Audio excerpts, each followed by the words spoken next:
कोल्हापूर जिल्ह्यातील शिरोळ तालुक्यातील दानोळी येथे काल दिनांक 13 रोजी सोमवारी रात्री एक धक्कादायक प्रकार समोर आला. या घटनेने परिसरात खळबळ उडाली आहे. स्थानिक तरुण व्यावसायिक भरतेश राजगोंडा टोपगोंडा वय वर्ष 40 याचं अज्ञातांनी अपहरण करून खून केल्याची धक्कादायक घटना समोर आली आहे. अपहरणकर्त्यांनी 25 लाख रुपयांची खंडणी मागितल्याची माहिती आहे. दरम्यान संबंधित व्यक्तीचा या घटनेत कोणताही संबंध नसल्याचं बोललं जात आहे. शेरीमळा येथील सरकारांच्या शेतात ही घटना घडली. मिळालेल्या माहितीनुसार सोमवारी रात्री सुमारे 9च्या सुमारास भरतेश याचं अपहरण करण्यात आलं. यानंतर शोधाशोध केल्यानंतर अपहरणानंतर त्याच्याच मोबाईलवरून चुलत भावाला फोन करून 25 लाख रुपये घेऊन ठराविक ठिकाणी येण्यास सांगण्यात आलं. यानुसार त्याचा भाऊ महावीर आणि 2 मित्र दिलेल्या ठिकाणी गेले. मात्र अपहरणकर्त्यांनी वारंवार ठिकाण बदलण्यास सांगितलं आणि काही वेळातच मोबाईल बंद करण्यात आला.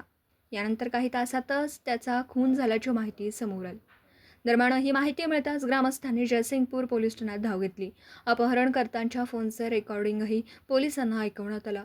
मात्र पोलिसांकडून केवळ बेपत्ता झाल्याची नोंद घेण्यात आल्याने ग्रामस्थांमध्ये नाराजी पसरली. त्यानंतर पोलीस पाटील प्रशांत नेसकर यांच्या मदतीने ग्रामस्थांनी स्वतः शोध मोहीम सुरू केली. शोधादरम्यान शहरीमळा रस्त्यावर उसाच्या शेतात भरतेश यांची गाडी आणि चप्पल आढळून आलं. त्याच ठिकाणी दुसऱ्या व्यक्तीचा मफलर आणि नाईट बूटही सापडला. घटनास्थळी झटापट झाल्याचं स्पष्ट संकेत मिळतात. घटनेची गंभीरता लक्षात घेऊन सकाळी सुमारे 11 वाजता पोलीस निरीक्षक गोरे घटनास्थळी दाखल झाले. यावेळी ग्रामस्थांनी पोलिसांच्या विलंबित कारवाईवर तीव्र नाराजी व्यक्त करत अधिकाऱ्यांना जाब विचारला. यावर तपास सुरू असून योग्य ती कारवाई केली जाईल. नागरिकांनी काळजी करू नये असं आश्वासन पोलीस निरीक्षकांनी दिलं. पोलिसांचा हलगर्जीपणाचा आरोप.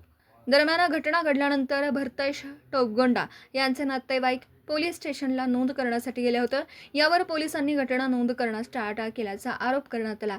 पोलिसांनी वेळेस दखल घेतली असती तर भरतेश याचा जीव वाचला असता असं बोललं जात आहे. घटनास्थळी राजेंद्र पाटील यड्रावकर पोलिसांच्या आधी पोहोचल्याने पोलिसांच्या कार्यक्षमतेवर प्रश्नचिन्ह उपस्थित केला. मराठी एस न्यूजसाठी जयसिंगपूरहून संदीप आडसूळ.